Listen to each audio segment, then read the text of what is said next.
Good morning. In the name of our Lord Jesus Christ, and on behalf of our pastor in session, I'd like to welcome you to worship at Scots Kirk this morning, whether you're here in person or virtually.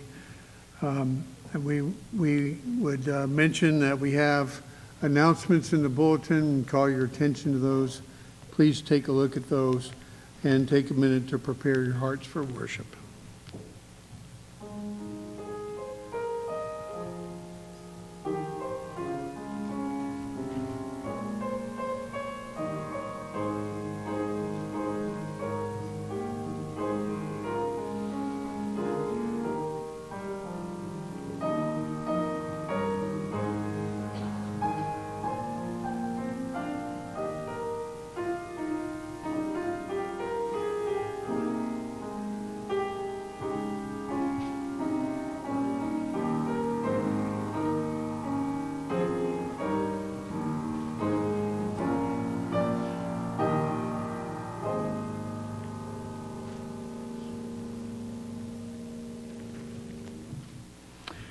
Our call to worship this morning is taken from the book of Isaiah, chapter 66, and verses 1 to 2. Isaiah 66, verses 1 and 2. Thus says the Lord, heaven is my throne and the earth is my footstool. What is the house that you would build for me, and what is the place of my rest? All these things my hand has made, and so all these things came to be, declares the Lord. But this is the one to whom I will look, he who is humble and contrite in spirit and trembles at my word. We are asked here to be humble and contrite and to tremble at his word. And that is my prayer for us this morning. Our opening hymn is hymn number 101, Come Thou Almighty King, as printed in your bulletin. Let's stand and sing this together.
Let us pray. O Father in heaven, to the great one and three, we would give you our eternal praises, both now and in eternity. Lord, we look forward to the future when we might worship you in person and when the darkness of our eyes would be erased, when our hearts would be pure, And yet, Lord, we pray that by your Spirit you would be with us today. Cleanse our hearts from our wickedness. Apply the shed blood of Jesus to us, Lord, that our sins might be remitted. Lord, we pray that by your Spirit, our words, our thoughts, our prayers would be acceptable in your sight. O Lord, our rock and our Redeemer. And we pray in the name of our Lord Jesus Christ, who taught his disciples to pray, saying, Our Father, who art in heaven, hallowed be thy name. Thy kingdom come, thy will be done, on earth as it is in heaven. Give us this day our daily bread, and forgive us our debts, as we forgive our debtors. And lead us not into temptation, but deliver us from evil. For thine is the kingdom, and the power, and the glory forever. Amen. We have a confession of sin, and let's read this all together. Gracious God, we confess that we have longed too much for the comforts of this world. We have loved your gifts more than you, the giver.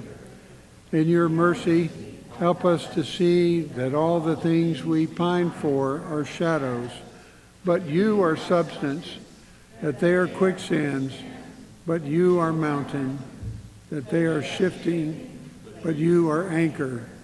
We plead your forgiveness on the merits of Jesus Christ.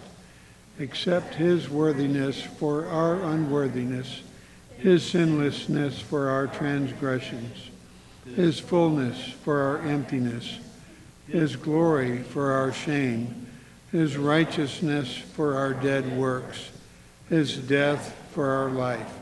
We pray in the name of Jesus. Amen. We'll have a moment of silent confession of sin.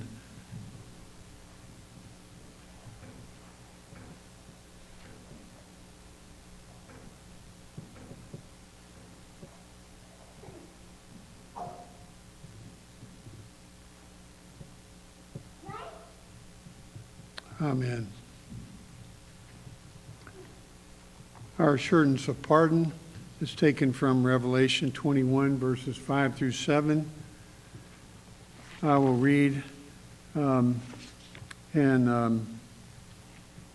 please listen.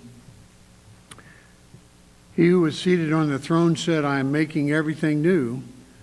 Then he said, Write this down, for these words are trustworthy and true. He said to me, It is done. I am the Alpha and the Omega, the beginning and the end. To the thirsty I will give water without cost from the spring of the water of life. Those who are victorious will inherit all this, and I will be their God, and they will be my children. Our confession of faith is from the Westminster Confession of Faith, chapter 12, section 1 of adoption. And let's read this together, please. All those that are justified, God vouchsafes in and for his only Son, Jesus Christ, to make partakers of the grace of adoption, by which they are taken into the number and enjoy the liberties and privileges of the children of God. Have his name put upon them, receive the spirit of adoption, have access to the throne of grace with boldness, and enabled to cry, Abba, Father, are pitied, protected, provided for, and chastened by him as by a father, yet never cast off, but sealed to the day of redemption, and inherit the promises as heirs of everlasting salvation. Please be seated, and Elder Joel Reed will give instruction for our children.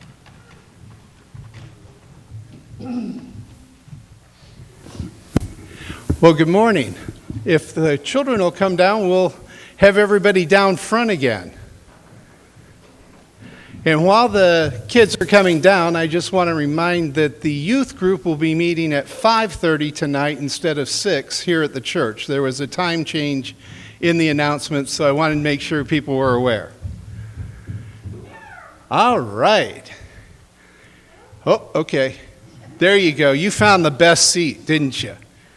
All right. So, you know you're supposed to obey your parents, right?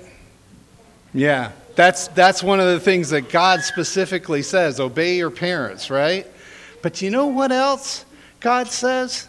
That there are others that are in authority. Do you know what authority is? Authority is a big word, but they are the ones that have the ability to tell us what to do. People like your teachers. When you go to school, your teachers tell you what you're supposed to study, right? And they're supposed to do that. That's what they're paid to do, right? But there are times that we think we know better than those people that are telling us what to do, don't we? You know? And that is a bad thing. Because in our reading today, you're going to hear Pastor Mitchell say, there is a way that seems right to a man, but its end is the way to death. Yes. You have? Yeah. And it's one of those that we just got to remember that if God gives people the right to tell us what to do, like our parents, our teachers, we need to listen to them because that's what God wants us to do. Okay? Let's pray. Dear Heavenly Father, we do thank you that you loved us enough to put people in control to guide us. We pray that you would remind us that we need to listen to them and we need to do what they say because that's what you have asked us to do. In Jesus' name we pray. Amen.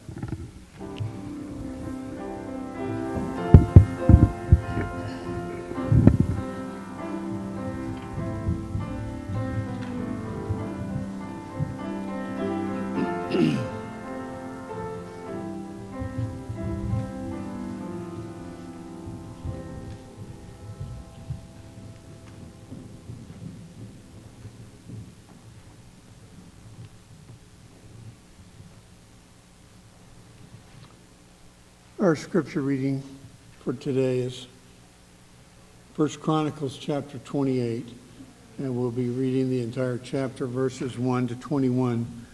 1 Chronicles 28.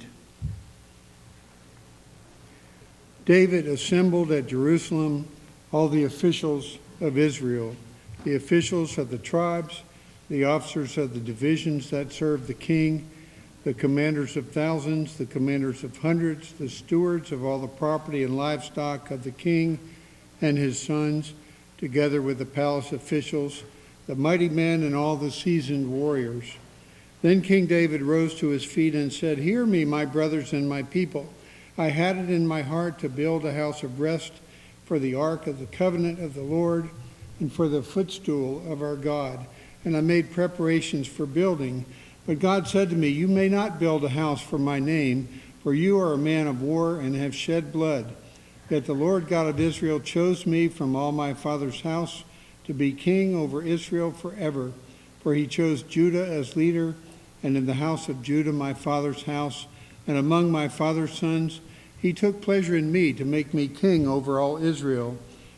And of all my sons, for the Lord has given me many sons, he has chosen Solomon, my son, to sit on the throne of the kingdom of the Lord over Israel.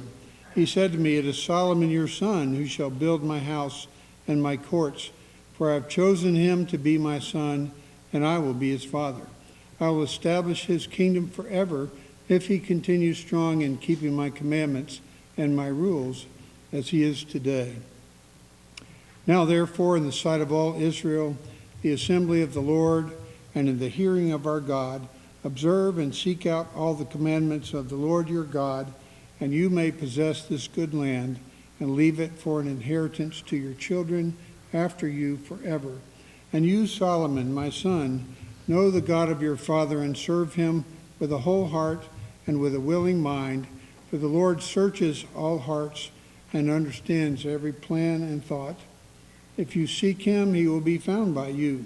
But if you forsake him, he will cast you off forever.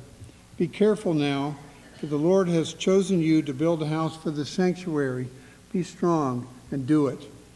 Then David gave Solomon his son the plan of the vestibule of the temple and of its houses, its treasuries, its upper rooms, and its inner chambers, and of the room for the mercy seat, and the plan of all that he had in mind for the courts of the house of the Lord, all the surrounding chambers, the treasuries of the house of God, and the treasuries for dedicated gifts, for the divisions of the priests and of the Levites, and all the work of the service in the house of the Lord, for all the vessels for the service in the house of the Lord, the weight of gold for all golden vessels for each service, the weight of silver vessels for each service, the weight of the golden lampstands and their lamps, the weight of gold for each lampstand and its lamps, the weight of silver for a lampstand and its lamps, according to the use of each lampstand in the service, the weight of gold for each table for the showbread, the silver for the silver tables, and pure gold for the forks, the basins, and the cups,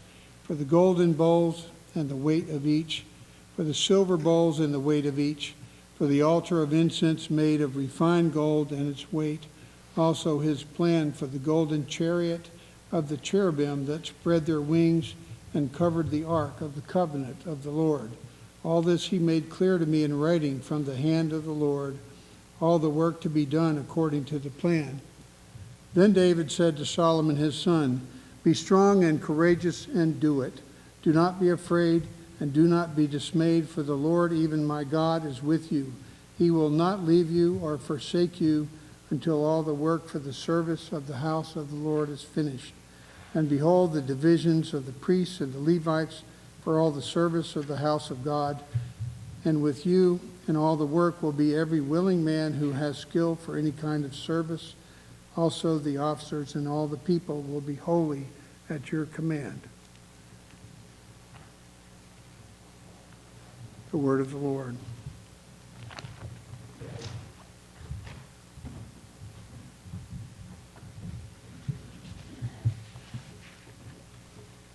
Let us pray. O Father, Son, and Holy Spirit, holy, holy, holy is your name. You have called us to worship you and to glorify you as God, as the infinite, eternal one, our Creator and Sustainer and Redeemer. O Lord, as we come into your presence today, we acknowledge that our hearts are wicked, they are evil. We are a people of unclean lips, and we come only because of the confidence that we have in the Lord Jesus Christ as cleansed by his blood, standing in his righteousness by faith. You have adopted us as sons and daughters of the Most High, and you have given us a beautiful inheritance. You have given us citizenship in a kingdom that is not of this world. You have given us a land that cannot be snatched away from us. And so we take comfort knowing that in your dwelling place there are many rooms, and that where you have gone, O Lord Christ, there you will bring us to be with you also. So, O Lord, help us as we worship today. Empower our tongues to sing your praises. Build us up by your word so that we walk in the unity of the truth. We thank you, Father, for all those of various ages that you've brought together. Oh, Lord, we do pray particularly for those that are young. You've called us to be like little children in that we would have a humble faith, trusting in your authority as you speak in your word. Help us to lean not on our own understanding, but in all our ways acknowledge you, even when we don't understand all that is going on in this world, where much seems wrong, where there is injustice, where there is trouble. Oh Lord, we do pray for an end to the coronavirus. We pray for the next president of the United States and others elected to office. Father, we pray for your preservation of life for those individuals that you have put in authority by your sovereign hand. And we also ask, Lord, that you would bless all people, particularly your church. Give us freedom to worship you as you have been so kind in days past. And yet, Lord, give us the courage to not forsake you and to, even if we were put in a position to do so. Lord, help us to stand firm on the truths of your word, to love you and honor you no matter what man may do. And we do pray for the preservation of human liberty. Lord, we ask that you would help us to see an end to the practice of abortion in our day, that our eyes would behold it, and we would praise you for ending this culture of death around us. Father, we ask these things because we know that you are good and that you care for us. We pray for those with needs in our own congregation. We pray for healthcare workers and, Father, those exposed to additional risk because of the work that they do. Lord, we pray for those who teach and those who are studying, for students finishing college or this semester. We ask for your preservation and for you to give stamina and faithfulness to the end as exams come and things are still so different. And Lord, guide and direct the paths of those who are young towards what you would have them to do for further study, for a career that glorifies you, as you have called us to do whatever we do, whether we eat or drink or do anything whatsoever, even in our use of the time with our books and our teachers and our friends to glorify you. Lord, let our activity in our neighborhoods be a testimony to your grace at work in us. Lead us away from evil and towards the good, and so make our lives attractive to those that do not know Christ around us. Lord, open hearts to see the love that you have shared with us, so that others too would come to know the Lord Jesus. Open hearts to embrace the gospel as it's preached today, here and in many places in this community and around the world. We lift up the mission works in Spain and in France and Wales and Germany. Lord, we long to see the mission field open in Mexico again. And we pray for those new church plants in Oklahoma and in Los Angeles, and also here in the Low Country in Mount Pleasant for Shem Creek. Lord, bless us at Scots Kirk as we seek to be faithful to you. Help us as members face particular challenges now. We pray for Rich Troutman and Larry Schaefer particularly. Lord, be with them and give them healing. We ask for traveling mercies for those who cannot be with us now, for safety and preservation of life. Father, we pray for our leaders, for elders and deacons, and thank you for those called to this work and their faithfulness in carrying it out. And we pray that you would continue to raise up those who would be called to lead as elders, as deacons, as those who would go on to study your word and go into the pastorate or to the mission field or to teach. Lord, this is how you care for your people, by building your church and providing all that we need with every gift. Thank you, Father, for those who encourage and who build up and who have done so in the past and will, by your grace, do so again when there is need. Lord, help us as we are called to walk together, but not alone in the Christian life, but are called to be able to share one another's burdens and bear one another's burdens, that you would bless your people, have your face shine upon us, and be gracious to us, all for the sake of your great name. In Christ's name we pray. Amen.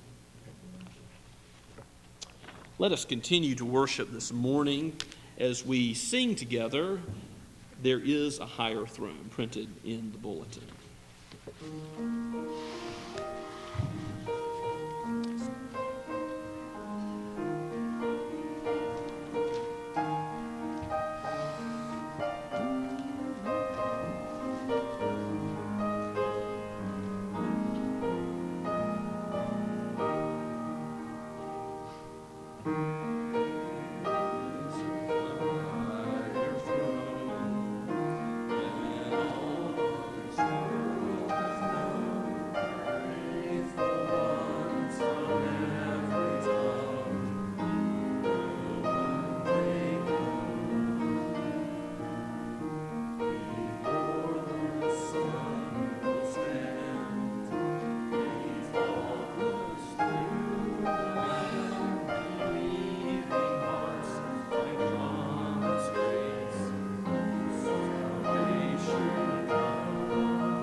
Let us pray. Our great God and King, Lord of lords and King of kings, you have a kingdom which lasts forever, and that is your inheritance for your people, that we should be pilgrims headed to a better land. Lord, is our call, and help us not to love the world or the things in the world, but instead to have our eyes focused on the author and finisher of our faith, the Lord Jesus Christ himself, who gives good gifts to his people. Indeed, he has given us all things, life and breath, and called us together today. O Lord, take these tithes and offerings and use them for deeds of love and mercy, and use them for the preaching of the gospel and all spiritual ministry to take place on this earth as we have our eye on heaven. For we pray this in Christ's name. Amen.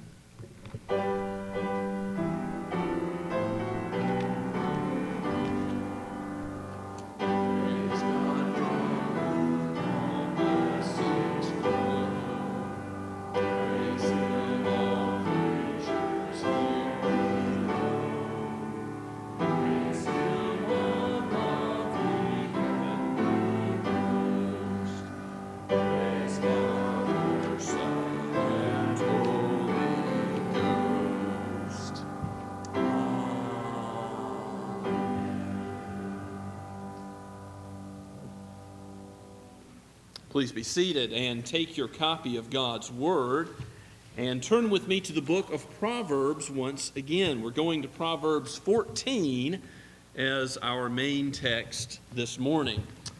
The book of Proverbs has, as a relatively minor theme, but still a definitely present theme, the inner workings of the heart of man. What is the life of the mind and the emotions and the will, that biblical concept of the heart really signifying the whole person? What is that like?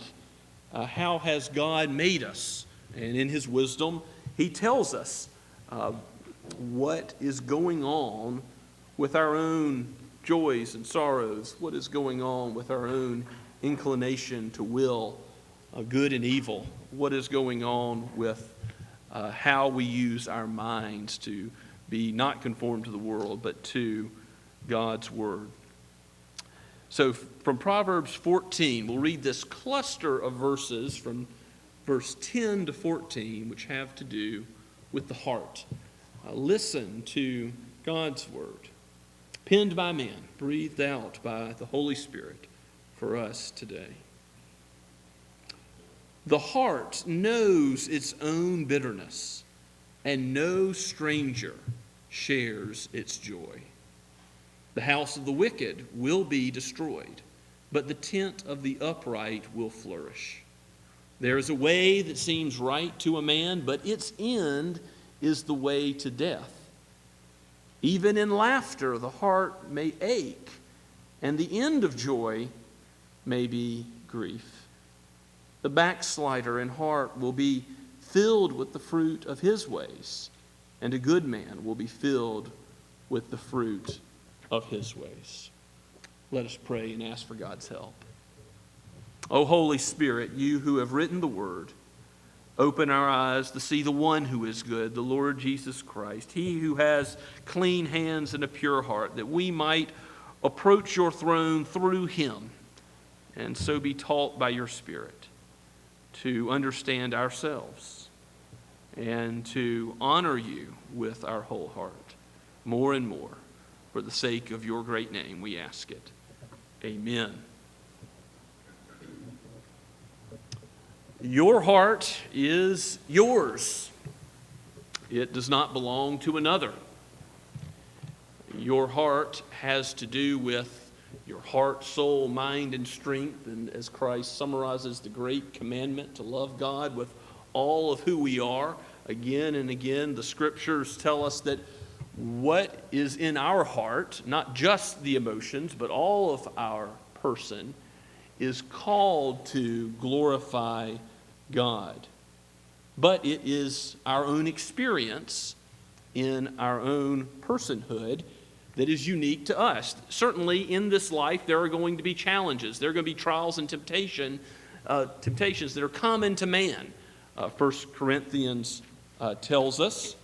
And even so, even though those temptations and trials are common, what is not common is the way we all perceive those things. We experience those things. Look back at verse 14, chapter 14, verse 10. The heart knows its own bitterness, and no stranger shares its joy. This is really an interesting proverb, because if you have bitterness, pain, frustration, trouble, you can rate that on a scale of 1 to 10. You know what the nurses in the hospital tell you to do. How happy or sad is your face? What is your pain level like? But the fact is, I can't compare my pain to your pain, can I? I don't know exactly what your scale looks like. And even though we go through the same types of things in this fallen world, we don't know exactly, for a host of reasons, what someone else is going through, because why? Our heart is our own, and their heart is theirs. And so there is this difference in the human experience, even though we are all certainly humans, and we do go through the same sorts of things, that the heart knows its own bitterness. And who else knows your bitterness? No other human being exactly. It can't really be duplicated and brought out so that someone would see, here is what it's like to be me. We'll talk about what we can do for one another in a moment. But that bitterness that we know as human beings is ultimately only known by Christ, who knows every infirmity common to man. He took on a real human nature. And it says in Hebrews that he understood what it's like to be tempted at every point, and yet without sin. So he also was divine. He was fully divine and fully human in one person, but he is fully human. He understands what it's like to go through this life. And God, the Trinity, Father, Son, and Holy Spirit, knows with completeness all of our ways. And think Psalm 139. Maybe you'll turn there with me briefly. Just look at the first 6 verses. This psalm is famous for its explanation of how God is acquainted with not just the general arc of our life, not just with something here or there that we've done, but with all of our steps, with all of our ways, that his sovereign hand is a part of every decision we make, every step that we take. So Psalm 139, I'll start at verse 1 and read down through verse 6. O Lord, you have searched me and known me. You know when I sit down and when I rise up. You discern my thoughts from afar. You search out my path and my lying down, and are acquainted with all my ways. Even before a word is on my tongue, behold, O Lord, you know it altogether. You hem me in behind and before, and lay your hand upon me. Such knowledge is too wonderful for me. It is high. I cannot attain it. God's mind is not like our mind. His ways are higher than our ways. His thoughts higher than our thoughts. He knows in a moment all of the history of mankind, all of the inner thoughts of man. He knows us better than we know ourselves. So we know our own hearts, but God knows, and there is some comfort here, knows all of our ways. He's able to search us and know us. He is the searcher of hearts. And he will lead us in the way everlasting if we ask, as the psalmist does, to be led to shun evil and love what is righteous. Search me, O God, and know my heart. Try me and know my thoughts. See if there is any grievous way in me, and lead me in the way everlasting. David ends Psalm 139. But when you're going through trouble, your heart knows your trouble.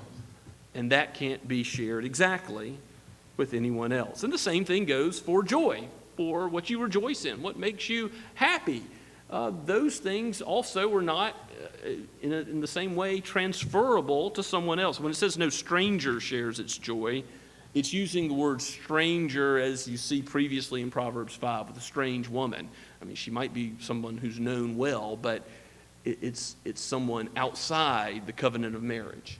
And the stranger here is just saying someone outside of you, another person, or like strange fire is offered to God by Nahab and Abihu Aaron's sons, it was a fire outside of God's authorized worship. So here, it's simply saying no stranger, no other person besides you at all knows the joy that you go through.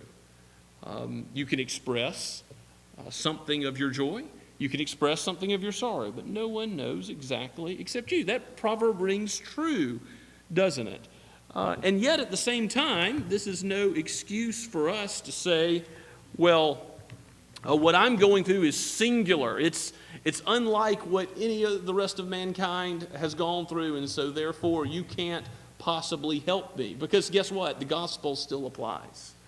Yes, Jesus knew what it was like to suffer. He wept when Lazarus died. He wept over Jerusalem. He understood what it meant to experience sorrow. We can help someone who's experiencing sorrow sometimes by not saying anything at all, doing what Job's friends did. They did a lot of things that weren't so good in their counsel to Job, but they did one thing right. In Job chapter 2, verse 13, it says that Job's friends were silent. You know how long they were silent? 7 days and 7 nights. Job's mourning, sitting in the ash heap, and they are silent and simply present to their mourning friend. Proverbs 25:20, if you'll flip over in the book of Proverbs, says, there can be something wrong about singing a cheery song to a sad person. Proverbs 25:20. I'm sorry and apologize, by the way, that you don't have an outline this week. I experienced some sorrow myself as Word deleted my work midway through. But if you will do me the burden of following along as we flip to different places in the Scripture, I'll try to show you some other places in Proverbs that deal with the heart. Proverbs 25:20 is one of those places. Whoever sings songs to a heavy heart is like one who takes off a garment on a cold day. Is that good? No, that's not good. And like vinegar on soda. Anybody ever done a science experiment, kids, with vinegar and soda together? Volcanic problems, not good. So if you are singing songs to somebody with a heavy heart, you need to be aware that may not be the most appropriate thing for the situation. Sometimes, like Job's friends, there's a time to speak the truth or to try to cheer someone up with encouragement, encouraging words, but it's not always in the depth of the mourning. You know, it's not always right after the funeral. It's not always right after the diagnosis. It's not always in the midst of someone's pain that it's appropriate to try to sing a cheery song in a sad time.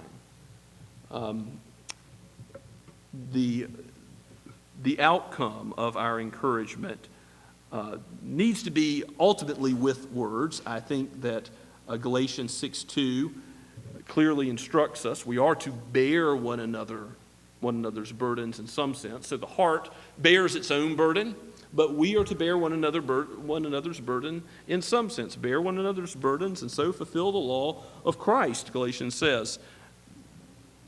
We can't know each other's burdens exactly, but how do we do that? Well, the Apostle Paul says that we can, in 2 Corinthians chapter 1, maybe you'll turn there, 2 Corinthians 1, the Apostle Paul says we can comfort others with what? What kind of comfort can we offer to others, even though we don't know exactly how they experience life and the depth of sorrow or joy? Well, 2 Corinthians chapter 1, I'll start reading at verse 3.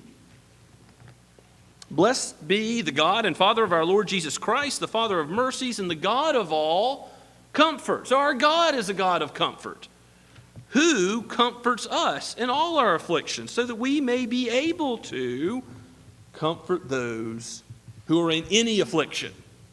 So does that rule out some really unusual afflictions? No. Any affliction, he says, any affliction whatsoever in this fallen world, we're able to give comfort with what?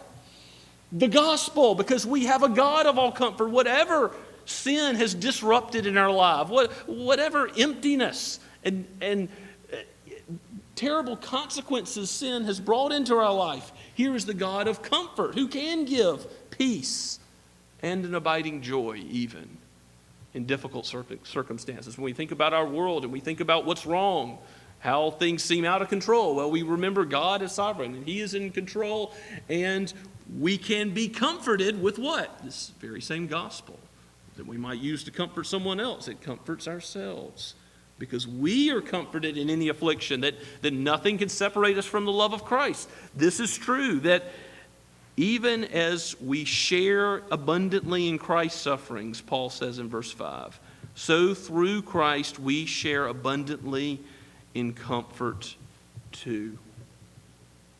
Sharing in sufferings is not something that is uncommon for Christians. Jesus said, they persecuted me, and so they will persecute you. We're expected not to be thought well of by others. In fact, woe to those who only speak well of you. If you are reviled by the world, that's what's to be expected, and even through difficulties. And we don't know what this world may bring forth. We don't know what the next 4 years will be like. We don't know what the next decade or two will be like in South Carolina and the United States of America. There may be hard times on the way. There may be persecution for the church that comes. That's a real possibility. If that comes, how will we handle such affliction?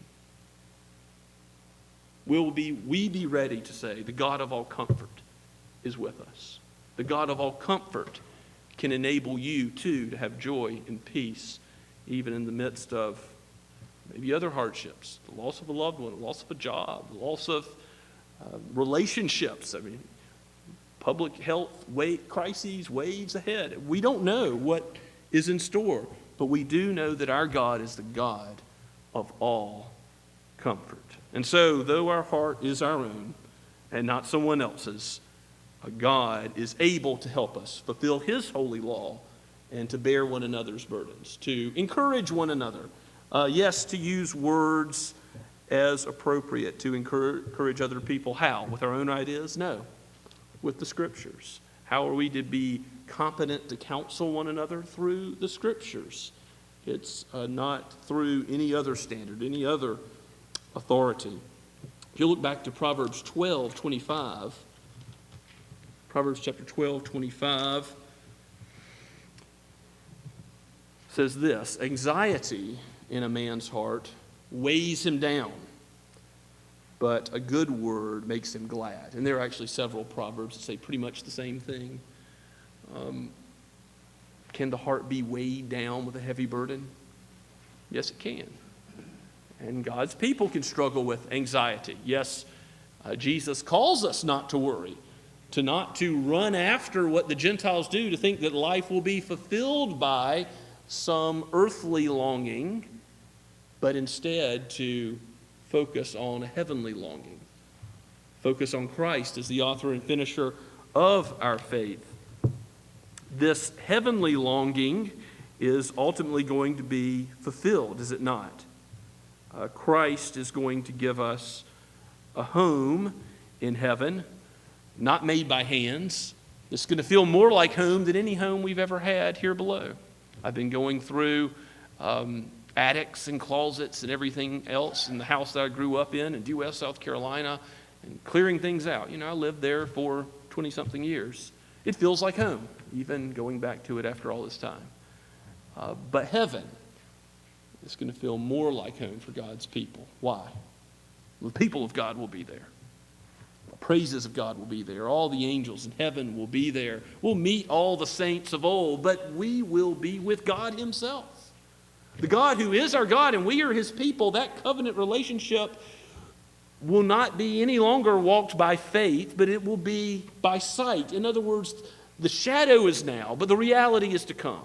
Now we see through a glass darkly, then we will see face to face. It's meant to communicate something of the reality that is to come. And the total beauty and amazement I think we'll have in that reality, words cannot fully express.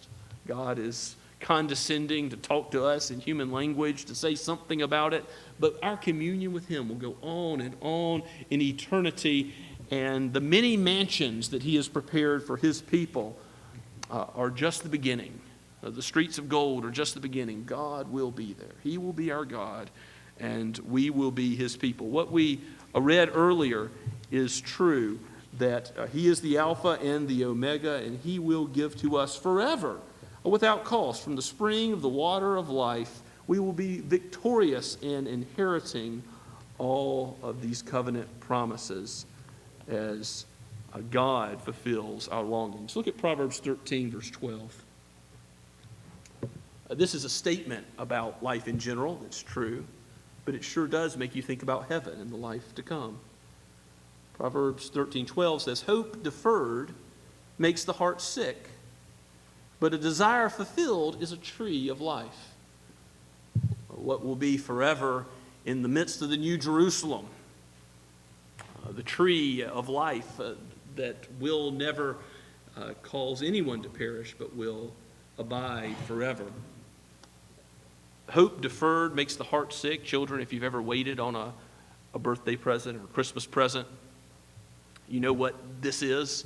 Hope deferred means waiting for something. You're hoping to get it, but sometimes it'll have to be in a few months, or maybe next year, maybe later after that. I wanted an original Nintendo for several years before I finally got one. But when I finally got one, although it was the Super Nintendo by that time, I was really excited as a young child. How much more than a simple toy? How much more will heaven be a glad time for God's people? How much appreciation for the gift will we have? And how much appreciation will we have for the giver?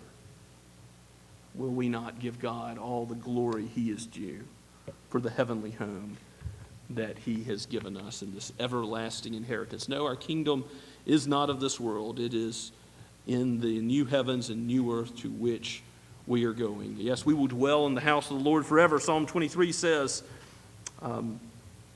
the outward appearance isn't everything. Sometimes it might seem like we're wasting away in this life, like we're struggling, we're beaten down. So it's interesting that in chapter 14, in these verses considering the heart and the difficulties which sometimes come to our hearts, we also see some general statements about wisdom literature and the ultimate end of the wicked and the righteous. Look at verse 11. The house of the wicked will be destroyed, and the tent of the upright will flourish. Well, that's almost like Psalm 1, right? The way of the wicked, the way of the righteous. It's emphasizing the consequences of one way of life versus another. The way of the wicked will perish like the chaff. They'll be blown away. The righteous will be planted like a tree, bearing fruit in due season. And yes, verse 12 sort of accents verse 11. There is a way that seems right to a man. There's a way that seems like the good life here and now, but in the end, it is the way to death. Or remember what it says in Proverbs 9, that a folly is ultimately a banquet in the grave. It seems like the good life, but it leads to Sheol, destruction, the pit. And so, God's word, when it anchors our life, when it leads us, it will fill us with good things. Look at verse 14. The backslider in heart, or the unfaithful in heart, will be filled with the fruit of his ways. Out of the heart proceed all the issues of life. And if we are unfaithful to God, it will have consequences, negative consequences. This is similar to verse 11. And in that, we see the opposite. The good man, that is, the man who is holy, the man who is called a saint. No, we're not perfectly good. There's only one good. That's Jesus himself. But the one who is called by God to live a life like God, be holy as I am holy, to be good even as he is good. We will live out a life that is filled with the fruit of a heart that is turned and changed from what it was, what we used to love, to loving something else. Maybe go to Ezekiel with me, Ezekiel chapter 36. There's a section in Ezekiel. There's actually a few sections in Ezekiel, but here's the most famous one that really talks about a heart transplant that God does. Here's the essence of conversion.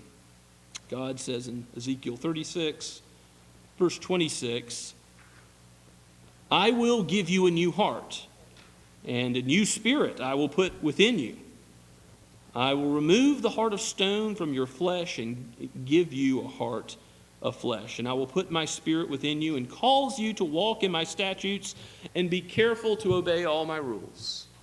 So there is goodness of life that follows. There is a new love that follows.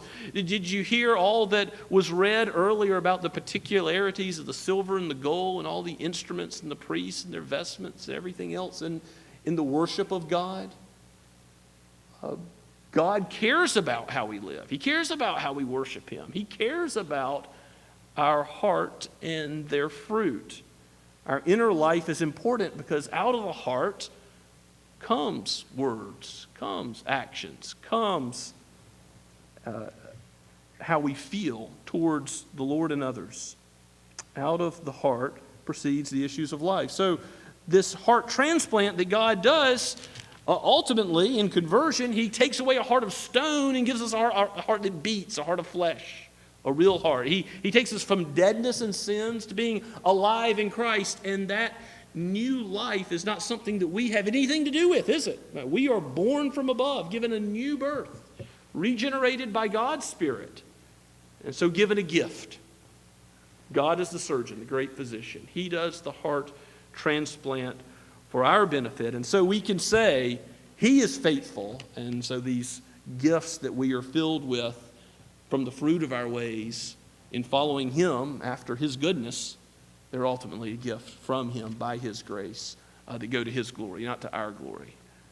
And we see that following after God's ways lead to ultimate good. That the one who thinks that their ways are good, they will find out in this life that in the end they lead to death, and most certainly in the next. But sometimes things appear differently than they are. Look back at verse 13, Proverbs 14:13. It's almost a party scene. Even in laughter the heart may ache, and the end of joy may be grief. Ever seen somebody in uproarious laughter? Maybe they're really happy. Maybe they're really enjoying a good time. Might be the case. But it also might be the case that what? They're hurting inside. They're having a hard time. And it's an outward facade. It doesn't reflect the reality. There's emptiness there. Even in laughter, the heart may ache. Even as you're trying to be cheered up at times, there still can be heartache below the surface. Even at the end of joy may be grief. In the anointing of David as king, it says in 1 Samuel chapter 16, verse 7, the Lord sees not as man sees. Man looks on the outward appearance, but the Lord looks where? On the heart. He doesn't care about stature. Certainly in the Pharisees were only concerned about what? Outward appearance. As false professors of religion that are ultimately concerned about what other people think and not what God thinks. So there is an appropriate reflection we're called to here in this proverb, isn't there? To examine our hearts. To look and ask ourselves, are we just trying to project something outward to other human beings? Are we seeking to live faithfully before the God who knows us intimately, who searches our hearts, who knows all of our coming, going, all of our days are written in His book?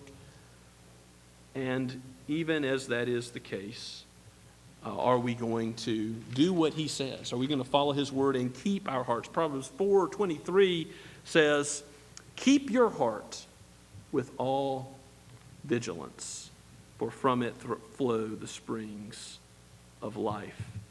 A famous verse that calls us to do something, to watch over our hearts, to recognize that our inner life matters because it bears fruit in how we live. God transforms. What does He need to transform in our hearts today? so that our emotions will be corrected, will be changed, be in conformity to love what he loves and not hate what he hates, not to be in love with the world or the things of the world. Will our will be changed to do what he says and not be hearers of the word only, but doers? How does God want to change us today? How does God want to change us in our minds? Not to be conformed to this world, but with the renewing of our minds, with the inner man in our heart, to be in his word, to be lovers of his word, to see it as more valuable than silver or gold, sweeter than honey from the honeycomb, and to honor him by how we think and how that translates to our actions. If you don't yet know that heart transformation, if the great physician has not yet operated on you, hear his call this morning and repent. Turn from your wicked ways. Turn from loving what is unlovely and turn to the all-lovely God, the beautiful Savior, the Lord Jesus Christ, and the beauty of communion with him. And turn and take what is offered freely, without cost, the water of life, food that will never run out. Faith in Christ alone will ultimately satisfy. Let's pray together. Father, we thank you that you call us to look within and to consider our own heart. But also, Lord, we thank you that you have not left us to ourselves, for our hearts are desperately wicked. Who can know that? Our own selves know something, but you know us altogether perfectly. Oh Lord, help any who are here today who have not yet trusted in Christ to come to saving faith. By your Spirit, bring life out of a dry valley of bones. And Lord, for your people who have tasted something of your goodness, may we taste and see again that you are good and that the fruit of your ways is good. Change us and make us more like Christ, our Savior and our Lord, we pray. In Jesus' name, amen. As we respond to God's word now, let's stand and sing of Christ. My hope is built on nothing less.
Now receive God's benediction.